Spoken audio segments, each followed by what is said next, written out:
Alors, moi, ça remonte au début des années 80. Il y a une association qui s'est montée qui s'appelait Recherche et Sauvegarde des Coutumes Mayennaises, RSCM. Donc, il s'était mis en tête de recueillir le patrimoine musical et chorégraphique auprès des anciens de la Mayenne, en sachant qu'il y en avait eu de fait ailleurs, quoi. Et donc, c'était une émanation des offices de tourisme de la Mayenne. Donc, il y avait des gens d'un peu partout du département. Il y avait déjà un bon maillage. Alors, eux, ils ne savaient pas comment faire. Alors, ils ont fait appel à des gens qui avaient déjà travaillé sur la Normandie, François Redon et Anne Pirot, qui sont arrivés en Mayenne, qui m'ont contacté, moi, fin 81. Parce qu'à l'époque, donc, j'étais élève instituteur, j'avais été étudiant avant à Rennes et je faisais de la musique bretonne, quoi. Je faisais déjà de l'accordéon diatonique et je courais les festounos sans m'intéresser forcément à ce qu'il pouvait se passer en Mayenne, alors que j'étais originaire de la Mayenne. Et donc, ils cherchaient quelqu'un pour jouer de l'accordéon parce que le but de Recherche Sauvegarde des Coutumes Mayennaises, c'était de recueillir et de stocker, de faire du collectage. Et puis le but immédiat des musiciens, François Redon et Anne Pirot, et moi-même, c'était de s'en servir, de jouer avec, quoi, de faire des balles, faire des stages, etc. Donc ça a démarré comme ça. Alors j'ai d'abord absorbé du répertoire normand et du répertoire qui avait été collecté en Mayenne pour pouvoir s'en servir. Et puis petit à petit, je me suis dit, tiens, je vais aller auprès des anciens aussi, quoi. Alors, comme c'était les offices de tourisme qui maillaient un peu le département, presque tout le monde connaissait quelqu'un, père un tel, qui joue de l'accordéon, qui joue du violon, madame machin qui chante. Donc, les entrées, au départ, c'était ça, quoi. On va voir quelqu'un qui est censé avoir du répertoire ancien. Et puis après, il n'y a plus que, comme tu disais, à tirer le fil, quoi, parce qu'il va dire, ah oui, mais il y a le père Intel là qui joue du violon, et puis madame Fontaine, la bonne du curé, elle connaît pas mal de chansons, elle. Puis bon, voilà, après, de fil en aiguille, on rencontre beaucoup de monde comme ça. Alors c'était un travail collectif aussi. François Redon était permanent de l'association, donc lui c'était son boulot, il allait collecter sur le terrain. Et puis il était aidé par donc Anne Pirot beaucoup aussi, et puis autrement une trentaine de bénévoles dont j'ai fait partie, qui pouvaient être là en accompagnement, pouvaient aller à plusieurs, parce que quelquefois c'était bien d'être plusieurs, un qui prenait les photos, un qui enregistrait, ou alors quand on allait filmer, c'était vraiment les débuts de la vidéo. On se baladait avec un gros magnétoscope, on avait un cordon ombilical, une grosse caméra, il y avait des projecteurs, là il fallait être plusieurs. Quand vraiment on allait collecter filmer par exemple un quadrille, tout ça, bon, il fallait être plusieurs. Et puis autrement, j'en ai fait un petit peu tout seul, et un peu aussi avec ma femme, qui était infirmière à domicile à l'époque, donc elle allait chez les gens.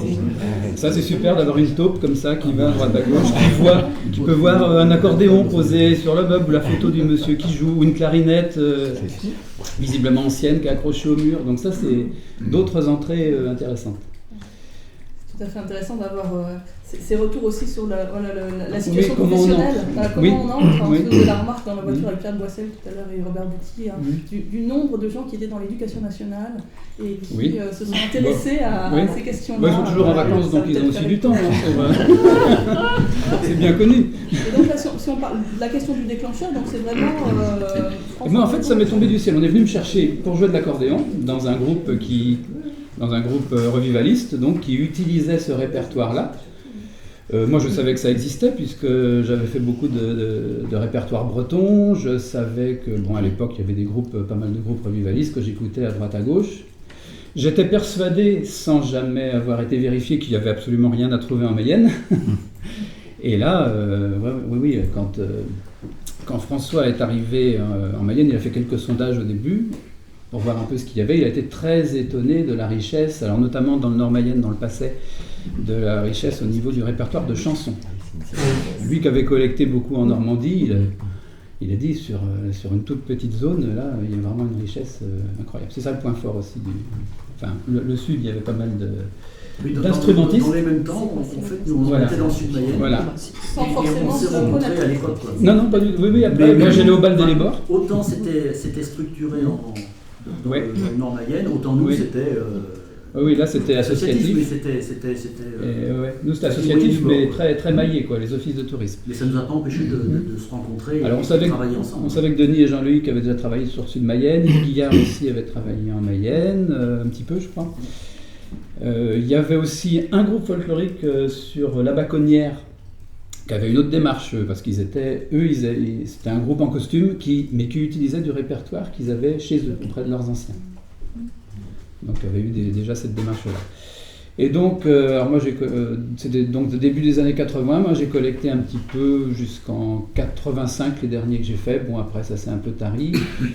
De temps en temps, il y a eu là récemment une réédition qui a été faite par Mayenne Culture de tout ce qui est sorti à l'époque. Il y avait eu 2 doubles vinyles, et puis il y avait eu plusieurs articles dans une revue très intéressante qui s'appelait Le Rébus. Il y avait aussi un recueil de chansons. Donc il y a eu une réédition qui a compilé un peu tout ça. Et nous, du coup, ça nous a un peu reboosté là, sur ce répertoire-là. On a fait pas mal d'animations, de veillées avec ce répertoire-là. Et il y a une autre entrée, c'est le collectage qui vient à nous en fait. Quand on joue ce répertoire-là, il y a souvent quelqu'un dans le public qui vient nous dire « Ah ben moi, j'ai le cahier de chansons de ma grand-mère ».